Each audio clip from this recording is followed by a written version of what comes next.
Hai, Assalamualaikum warahmatullahi wabarakatuh. Perkenalkan, saya Sabrina Putri Amalia dengan NIM 055.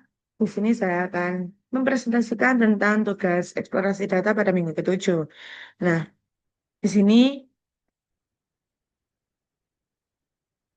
yang pertama ialah import library saya, download dataset. Di sini saya menggunakan library Pandas, Seaborn, Matplotlib, dan lainnya.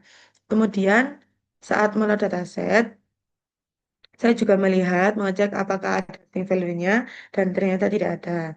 Nah, sekilas tentang dataset ini ialah dataset 1 merupakan dataset multivariat yang berisi 178 data dengan 13 fitur numerik terkait komposisi kimiawan serta 3 kategori kelas. Jadi, pada dataset ini sudah dikategorikan menjadi 3 kelas.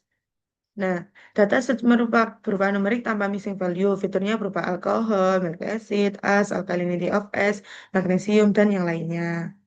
Nah, selanjutnya langsung saja kita masuk pada eksplorasi datanya. Pertama, saya menggunakan scatter plot. Nah, di sini terlihat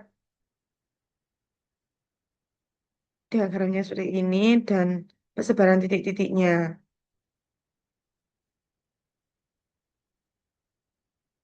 Nah, sudah ada pemisahan warna atau kelas karena memang pada datasetnya sudah dikategorikan menjadi 3 kelas. Beberapa variabel punya pola hubungan seperti alkohol versus flavonoid itu cenderung naik bersama. Lalu masih banyak tumpang tindih jadi masih agak sulit dibedakan kelasnya. Kemiringan kurva juga berbeda-beda, ada yang condong ke kiri, ada yang condong ke kanan. Nah, karena titiknya membentuk suatu pola, jadi misal semakin besar alkohol, makin besar juga variabel lain. Semakin teratur titik, semakin kuat hubungan antar variabelnya. Nah, ini pair plot, tapi alkohol versus milik asid, alkohol versus es, alkohol versus flavonoid, dan milik acid versus flavonoid. Nah, kalau di sini warna kelasnya jadi lebih mudah dibedakan. Beberapa variabel terlihat lebih jelas dalam memisahkan kelas, juga terbentuk pola. Kemudian selanjutnya ada heat map. Nah, pada heat map ini ada warna semakin merah, berarti dia itu semakin berhubungan, saling keterikatan antar variabelnya, semakin biru dia semakin berlawanan. Nah, di sini semakin lemah, nah di sini semakin berlawanan. Kemudian ada seperti pada biru ini flavonoids. Ini dia berlawanan. Kemudian ada bubble chart. Jadi di sini ada saya tampilkan bubble chart alkohol versus flavonoids. Jadi di sini untuk targetnya dibagi kita bagi targetnya ada 3 kelas tadi. Untuk yang target 0 itu dengan warna toska, target 1 itu dengan warna hijau ini, dan target 2 ya kelas kedua itu pakai abu-abu ini. Jika titik-titik ini semakin berkumpul, maka variabelnya juga semakin berpengaruh. Begitu juga sebaliknya. Kemudian ada paralel koordinat. Nah, pada paralel koordinat ini, makin tinggi garis, makin besar nilai variabelnya. Garis yang searah berarti variabelnya saling berkaitan. Ini banyak yang saling searah. Nah, kemudian kalau satu warna itu relatif lebih tinggi dari warna yang lain, artinya kelas itu punya nilai lebih besar di variabel tersebut.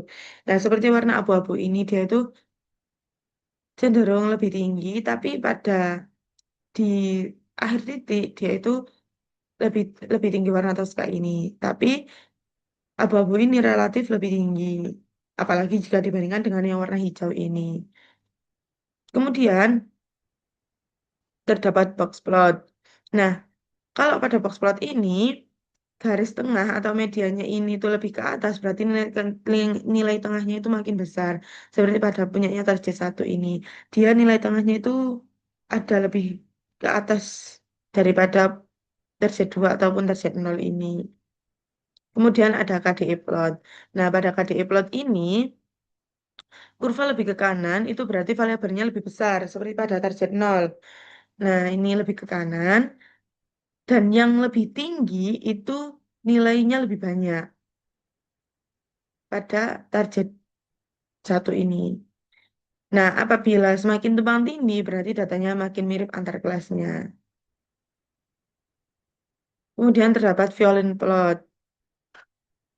Bagian yang lebih lebar berarti datanya lebih banyak. Kemudian sama kan, jadi kayak ini tersis satu, dia itu lebih lebar datanya. Kemudian atas bawahnya menunjukkan sebaran nilainya. Jadi tersis satu ini sebaran nilainya juga termasuk banyak. Di sini dia lebih tinggi, berarti variasi datanya lebih besar. Kemudian untuk cluster map. Nah, cluster map ini yang menjadikan dia punya target nol, satu, dan 2. Jadi dia dibagi menjadi 3 kelas. Seperti ini di sini.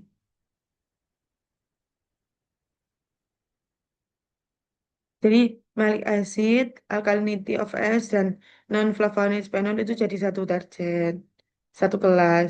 Bu, proanthocyanins, kemudian ini, dan total phenols, kemudian flavonoid itu juga satu, jadi satu target. Kemudian ada magnesium, alkohol, prolin, ash, dan color intensity itu jadi satu target juga.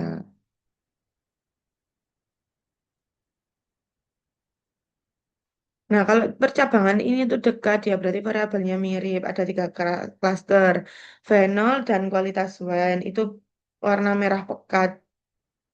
Jadi di sini dia kan cenderung lebih pekat warna merahnya.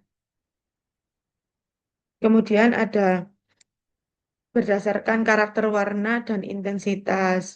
Di area ini kan juga lebih biru. Jadi yang pakai yang ada color intensity-nya itu di klaster 2 itu. Kemudian ada komposisi dasar dan fisik. Itu di klaster 3. Yang target 02 itu.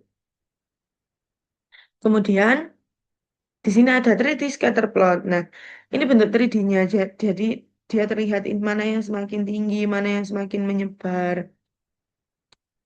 Ini tetap sama kayak yang tadi di atas. Jadi yang target nol itu yang warna toska ini, target satu yang warna biru ini, dan target 2 warna abu-abu ini.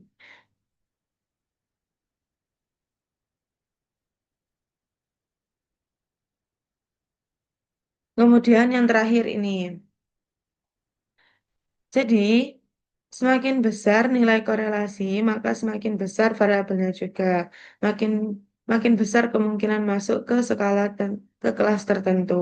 Kemudian semakin kecil nilai korelasinya, ini korelasi nilai korelasinya, maka makin besar variabelnya, makin kecil kemungkinan masuk ke kelas itu. Nilai nol mendekati nol maka tidak berpengaruh. Nah, ini kan semakin kecil yang minus-minus ini nilai korelasinya, maka makin kecil kemungkinan masuk kelas tertentu. Kemudian yang makin besar ini di satu ini. Jadi dia pakai target dia ini berdasarkan targetnya.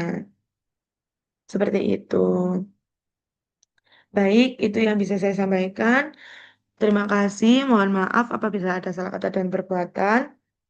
Assalamualaikum warahmatullahi wabarakatuh.